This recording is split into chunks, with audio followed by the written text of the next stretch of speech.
Hi everybody, it's Fiona here at Physical Nutrition and the Eat, Train, Glow programme, and today we are talking about perimenopause. So perimenopause is the transition between normal menstruation and when we hit menopause, when our cycles physically cease. If you want to know when you're going to go through this, ask your mother, because there's a real genetic link to it, and so you'll get an idea of what we're kind of heading for.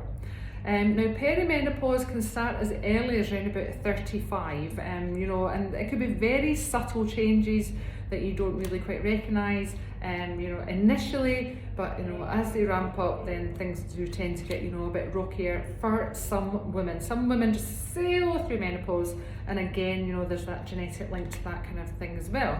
So what actually causes all these issues? Okay, so we're going to look at the menstrual cycle a bit here and actually work out what is going on. So here is, like, say, a normal monthly menstrual cycle. Okay, so round about halfway during that month you have ovulation. So progesterone kind of runs around a little bit slow here, and then of course the big one that's really going to pick up is estrogen, because estrogen is the one that builds up the uterine lining for the egg to be implanted in there as well. You've also got follicle stimulating hormone and luteinizing hormone that releases the egg. We're not going to worry about them too much today. Okay, so what happens then is that estrogen sort of tapers off as the month goes on, but progesterone then takes over. So progesterone is the one that sort of keeps estrogen under control to some extent, and then they both taper off and you've got your menstrual cycle. So that's what a normalish month should look like. So what happens as you hit perimenopause, I'll use a slightly different pen for this, is estrogen does start to drop a little bit, not too much. But what happens with progesterone is it drops more dramatically. So you'll see here, instead of having that nice little gap there, we've actually got a much bigger gap. So we've got something called estrogen dominance.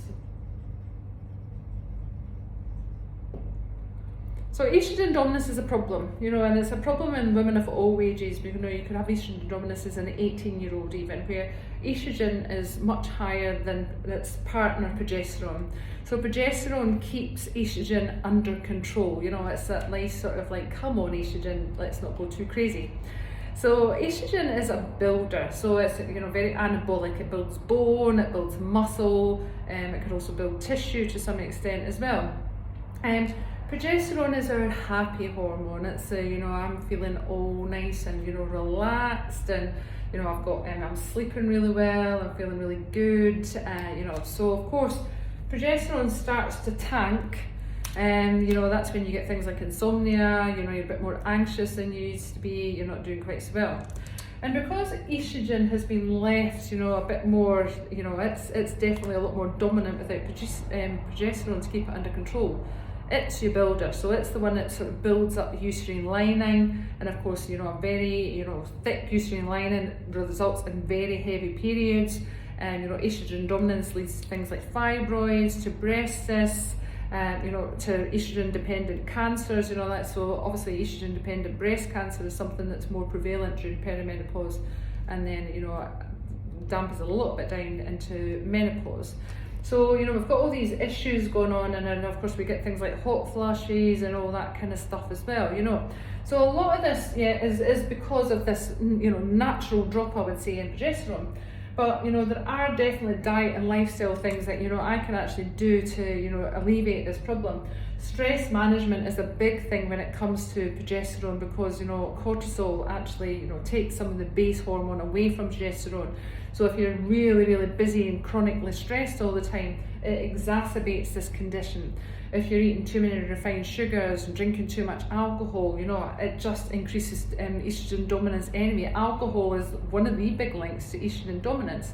So if you're doing all those things, plus you've got perimenopause going in the background, then it's really just like the perfect storm coming together to give you those really, really strong menopausal symptoms. So estrogen dominance and low progesterone, a big problem in perimenopause. Like I say, it can start at age 35. So if you notice your period's getting a little bit more rocky, or you're feeling a bit more anxious than you should be, or you're not sleeping as well as you used to, you know, and it's sort of coming on an insidious onset, then this could be the problem. And we can definitely do something about it from a nutritional and lifestyle point of view. Okay, I hope you find that useful, everybody. I'll see you all soon.